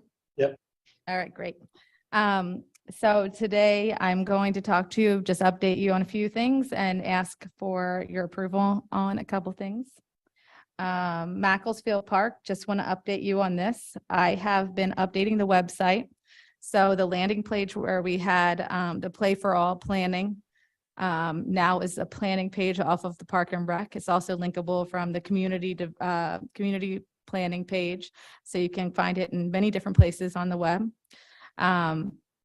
All the meetings, everything that we're doing, meeting minutes with the steering committee and upcoming planning or focus groups, or whenever we're ready to have some public meetings, that will all be shared as we move along. I don't necessarily have update on the progress other than we are updating the website and everything is available for your use and your viewing pleasure. So it's all there, anybody who might be interested in this project. So the next thing I have on the agenda today, we're looking for other ways that we can reach the community and that we can generate revenue at the pool. So some of the ideas we're proposing tonight are, I have 4 primary concepts. The American Red Cross lifeguard course, which is $375 per participant. The American Red Cross Junior Lifeguard course, which is $250 per participant. Adult swim clinic, which is will be dependent upon finding an instructor who would be available to offer this type of clinic. But that would be $175 per participant. And then a stay and play initiative that we are talking about adding to our repertoire. So it'd be something that'd be open to people who don't have a membership. They could come take a lesson, a private lesson with one of our instructors for $60, half-hour lesson. And then if they wanted to, they could stay and play, and their parent would have to pay a $20 guest fee. If at the end of that day, they decide that they want to become a member of our pool, all the money that they spent that day will be applied towards their membership. So they have one day to experience the pool, get to meet a lifeguard, get one-on-one swimming, and then hopefully then join at the end of their experience. If not, they, paid a premium to come in for the day. So it was kind of a promotional type thing to try and get people to have the opportunity to experience the pool as a non-member, have the opportunity to get a swim lesson if they really want them, or they could sign up for the pool at the end of the day. If they don't sign up in that day, the $60 is no longer eligible to be applied. So that's kind of what we're looking at. So today, I'm asking for your approval to be able to offer these lessons at these fees. We feel like this grouping of activities would be something that we would be able to offer with our current staff. We have very highly trained staff. We have LGI IT. We have LGI lifeguard instructors on staff now because of our LGI instructor trainer, who is our new manager. We really can offer a lot more high level. Also, all of these programs could act as feeder programs for potential future lifeguards. So the idea would be they learn in our pool, they come in our pool, they stay and become lifeguards in our pool. So that would be a great way for staff retention long-term. If anybody has any questions, I would be glad to answer.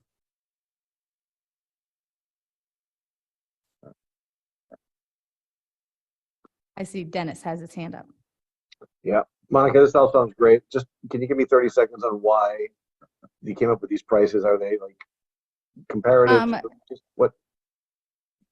It's competitive standard pricing. It covers our costs. All of these come with some materials, with some staff time. We also compared to other offerings in the local region, and it fits right into the mix. Perfect. It does help us generate a little extra revenue. The stay and play, the reason we wanted to price that so high is that, you know, someone's getting a membership. We don't necessarily want to encourage a large amount of day passes per se that weren't associated with memberships, because that brings a whole new challenge. But the idea that someone might pay $60 to come in for a lesson, have the opportunity to experience the pool for the day and apply that money to a potential membership, that's an opportunity to really get to know if you want to be a member. Thank you, Monica. Mhm. Can you just explain, so there's two different Red Cross, and what's the difference between the two? The American Red Cross lifeguard course is someone who's already of age to become a lifeguard. Okay. It's actual certification. The other one is a 1 week long camp where the participants who are a little too young to be a lifeguard is a junior lifeguard class. They learn all the skills to be a lifeguard in hopes that maybe next year they can come back for their lifeguard class certification, or maybe the following year come back for the lifeguard certification. So if I understand it correctly, somebody would spend $225 and then would have to come back and spend $250 and then come back and spend $375. $375 to get the full certification a year later. okay. Mhm. So is that something people tend to do? Because they Yeah, still many other spend- pools do these things. Okay. It wouldn't be Just- unusual. Even if you could spend $375 versus $600. Yeah, I mean, it's also a kind of transitional type camp like we were talking about with the CIT program. It's There- similar to that, but there's also equipment that we need like to pay for. So it wouldn't be as simple as just offering a And CIT. these are, it's open to members, non-members, correct? Or is it this only to? It'd be open to members and non-members. Yeah. And then just again, on the adult swim clinic, it's 175. Is that members only? You non-member? could be a non-member, but you only get access pre-pool time for And, lap swim. and how many weeks is that? Oh, I'm sorry. I don't Sorry. have my sheet in front of I me. don't have the slide, so I didn't know if there was It's- details on there. It should be in your packet. Oh, was it in there? Sorry, Yeah. my bad. No, it's okay. I have it. Oh, here it is. The Adult Swim Clinic. It's 9 sessions. You're paying for 9 sessions. Was that one a week? Starting June 24th, ended August 19th. So it's like once a week.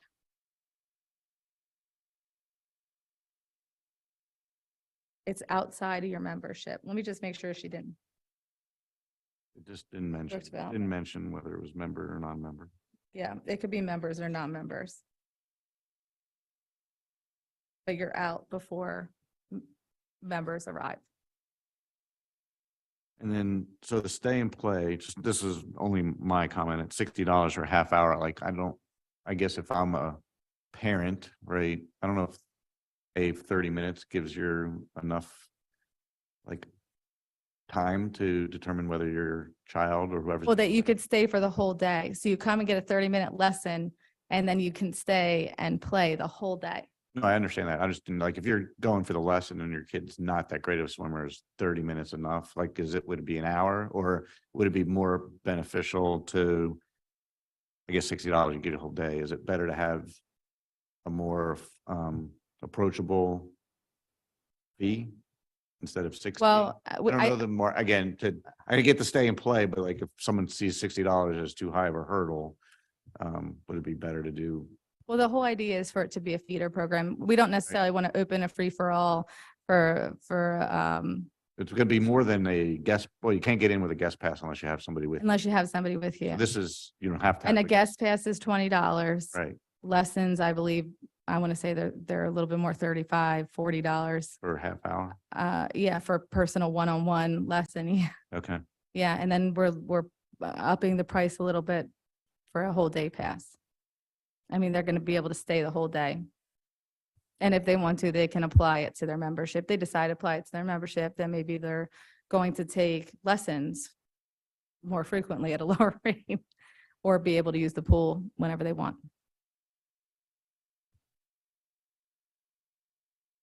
I hope that was a good enough answer. Is that a good answer, Doug? I was just curious, 'cause, again, I'm just thinking, okay, I'm paying 60. I guess you have to have somebody, then an adult stay, so it's $80, which could be applied. To your membership. But if you're using it as a promotion, I don't know I didn't know if that was too high, it was not approachable. Don't know. I guess the price will tell us if we decide this year Yeah, $60 right. and it's not selling, then next year we try a different rate. All right, let's see. Sure. I think, Doug, I think that seems like the right way to err, like on a slightly maybe more exclusive side than on being too attractive, because of what Monica was describing as the concern about, it usurping from other parts of the program. Seems like a reasonable place to start.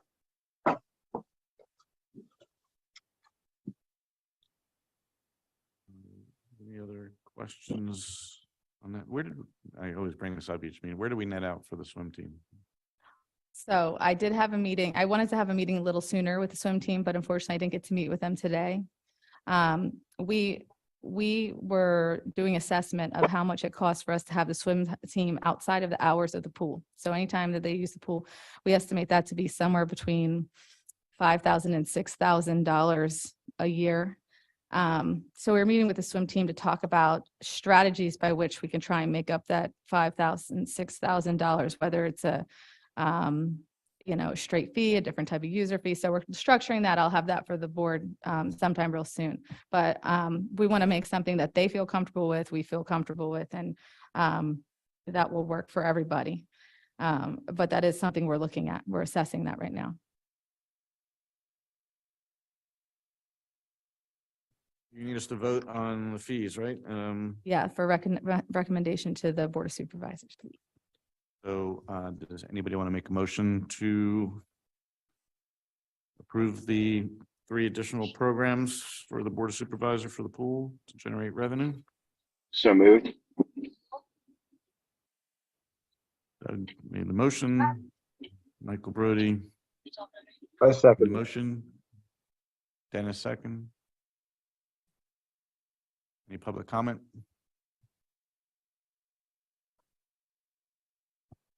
None. Call to order. All in favor? Aye. Aye. All opposed? None. All right, Monica. All right. So the next thing. Oh, I went the wrong order. I'm sorry. I'm updating you on Snipes with the natural lands. So it came to our attention. I know that I had proposed the natural lands contract as having 2 visits. When we revisited, it turns out it only had 1 visit. So I went back to them. They gave us an addendum. The addendum was approved by the Board of Supervisors. This just was an additional $420 to add that second visit. It's what we had discussed the whole time, and for some reason it just didn't make it into the contract. So now it's all fixed. So we'd had a first visit in December. We're hoping to get some data from that first visit soon. And then we will have a second visit here sometime in the spring when everything is in bloom and we're in good season, so we can kind of see the difference and if there's anything that was missed in the first assessment. So I just wanted to update everybody on that. If anybody has any questions, I'd be glad to address them. If not, I'll move on to the next slide. It's looking like none. Wanted to let you know, we are moving forward with the rain barrel sale. We are able to subsidize first rain barrel for Residents at $56. These retail about $140 to $200. So it's really good, amazing rate. We have some great statistics about rain barrels real quick. I just want to share with you. I think it was 500 gallons off of a rooftop in a half-inch of rain. So it's really a significant amount of rain that you could, water that you could harvest and use for your plants, to wash your car, whatever you decide to do with it. And you can use it when you need to, which is really cool. It also disperses or changes the amount of rain that lands on impervious surface versus impervious surface, which is all data we'll be putting out. It's really neat information, neat data, and we'll be using that as part of our marketing campaign moving forward. Does anybody have any questions about the rain barrel sale? When is the sale going to occur? We're going to open it tomorrow, and distribution day is April 2nd from 10 to 2 in the pool parking lot. It opens tomorrow and then closes. What is, you have to order by a certain date? You know what? I need to update this to make sure that it says that, but it does not say the closing date. I will make sure to get that to you. We do have a max, so it's until we sell out or closing day, and I will make sure to get that information to you. How many will be available? I believe we had something around 100 available. We could always open up more, but it's all based on pallet size. So it's how many, we want to order a whole pallet. We don't want to be left. So we might hold a waiting list. And if we get close to getting that second or that fourth pallet, we will continue and add on. We don't want to end up with a whole bunch of extra rain barrels in storage here at the township.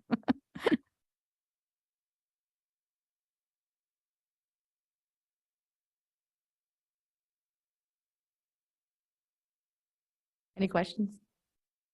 Oh, what's being done to make people aware that this is going on? Where is it being advertised?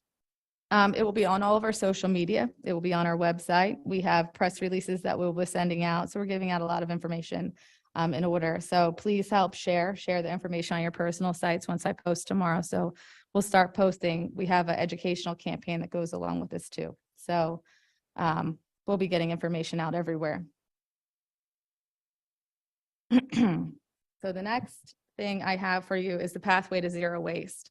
The staff and I were sitting and we were looking at other people's signage in parks who have reduced the number of trash cans and all of that.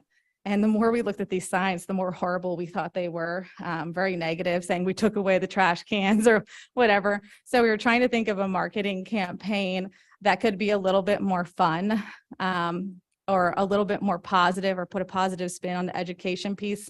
So we came up with Stan. Look, you can't see him, but I'll share him. Isn't he cute? Stan the Can. Stan the Can just recently retired from Lower Makefield Township. And it is now your responsibility to take your own trash with you when you leave. You're going to do your part and protect our parks. We're going to use Stan as an educational. Stan has left the park. Stan has left the building. He retired. He's in Tahiti drinking margaritas. To kick it off. But we just felt that Stan was a great positive way to educate. And with time, maybe we can use Stan for other type of education. He's going to be part of our township staff. We'll put him on the staff page for fun. We'll have a lot of fun with Stan, but he'll give out all the information on where pathway to zero waste is happening. So I want to introduce you to Stan today. If you guys have any question, marketing campaign will also start in the next week. We'll be putting a lot of information about the importance of taking care of your waste, reducing your waste in your home, how to prepare to be at the park, all kinds of information that we have ready to go out there. But we're going to use Stan as our conduit to provide the information. So, Monica, I think having him retire is much better than having him die. So that's good because he can still be an active participant, like you say, in some of the marketing campaigns. Yeah, I know the last time we talked about this, we had a lot of long discussion around some of these things, and I think we obviously recommended it move forward. So what are the supervisors? What was their reaction to this? Zero waste. you know what? I'll send you the updated plan. I updated per your tiered approach to the removal of the can. So we're going to do tiered approach. Pool can consider for a potential third year. The only thing, the board was completely in favor of the whole plan in general. The only thing when I talked to YMS about the removal of the cans, they wish we would just consider them in the first year and just implement at that time all at once. The plan states that our sports facilities will be year 2. And we can do it that way. But I just wanted to let you know the expressed interest of YMS was that we just do them in the first year.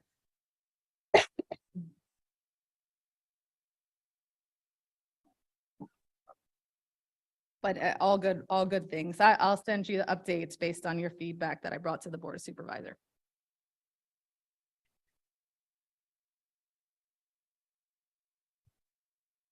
Does anybody else have any questions? One of your marketing slogans should be that Stan is occasionally full of crap. When do I what? I said, one of your marketing slogans should be that Stan is occasionally full of crap. That's great. That doesn't go in the minutes, please. That's off the record. Oh, there he is. You can see him now. Oh yeah, we can see Stan. Mhm. Yeah, so we're using Stan. Stan is the conduit for all information. Stan is going to provide education to the community. Maybe Stan will become some kind of real guy one day and provide information at community events. Yeah, I think Dennis will dress up as Stan and go around on Community Day. I nominate. And you can put trash in and I can't Stan's imagine. retired. He's not accepting trash. I would say, yeah, the only thing I would say is that Stan was a member of the Lower Makefield Township for like, I can't remember how far back. He just retired in 2023. Oh, yeah. So we need to say how many years he was a member of gotta the, have a biography. like the Or 80s. have something what he'd like to do, and you got to come up with a good biography in his for him. spare time, he enjoys long walks in the park, visiting with family, traveling all over the world. Stan is an asset. Does he have any family members like the recycle bin and the dumpsters, his parents? Yeah, look at that. That's the guys. future. I think Stan plays pickleball, I heard. I don't know. Oh, that's great. We can give Stan a racket. A paddle. Paddle. It's appropriate language term. I know I messed up there. All right. So that's Stan. Wanted to introduce you. I wanted to update you on Art in the Park today, just briefly. We're just working through contracts, trying to get something that everybody feels comfortable with before we bring it to the board for final approval. So hopefully we get all of that together soon, and we're ready to install some of these sculptures into the parks. And we're also working on programming surrounding the sculptures. So I think that's all I have for today as far as updates. Does anybody have any questions? Thank you, Monica. We have one forward. What? Public comment. Oh, public comment, sure. Hi, Lori Gray, Slate Hill Road. I love the Stan the Can, and I know I've missed a couple meetings, and I must not be reading all the minutes because so the rollout for Stan the Can is this year. Is yeah, for the passive parks, it's this year. And then next year for active parks, the sports parks Okay, Mhm. so Makefield would be next year, 2024. Yeah. Okay. Mhm. And even for the passive park, so what's the plan if people don't adhere to it? So you're going to remove the cans. I mean, I know all about these, take your trash out with your parks. I'm all for it. But again, having a home that is right adjacent to the park, as I've told you before, even with the cans, Right. there's garbage. It has been reduced very much in the last few years, but especially at tournament time at Makefield, it's really a problem. So I'm sure you have a plan. What is the plan for Stan when it's not adhered to? Well, we did a lot of research, Lori, and I'm going to tell you, when I first thought of way to zero waste, or even just not having waste bins in the park, I had a very big reaction that was very negative. But upon doing lots of research from townships who already do this, they actually have less waste, and they have less litter, because people who will seek out a trash can are generally not litterers, and they'll bring their waste with you. And a lot of times people seek out a trash can to a detriment, where they're overflowing the trash can, then the trash starts blowing. So they actually have reduced litter in the long run. So we're going to do litter control. We're going to continue to assess the situation, make sure that that there's good feedback on the program, but it might take a little bit for everybody to get used to it. And that's why the sports league's got kind of a transitional year Mhm. extra, so that year one could be about, this is what's coming. You're going to see signs in the passive parks, but knowing, so that as they educate their members, it's not a kind of shock year two. Like they'll see the news about the township. They'll know what's coming in year two. Hopefully they'll start to,